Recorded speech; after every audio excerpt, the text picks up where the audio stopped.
Hello guys, in this video I'm going to show you how to set up payouts in the Airbnb app.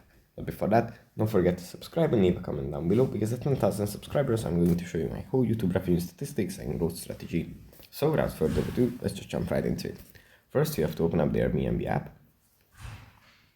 And here it opens up in the Explore page where we have some suggestions.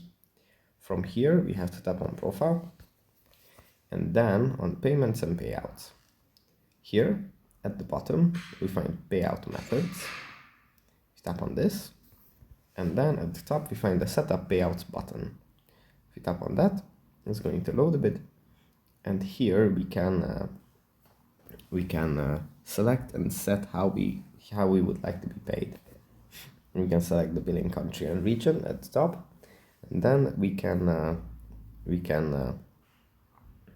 select the way that we want to be paid, and then just tap on continue and fill out all the rest of the details. So that's pretty much it for this video. Hope it was helpful for you guys, and I'll see you in the next one. Bye.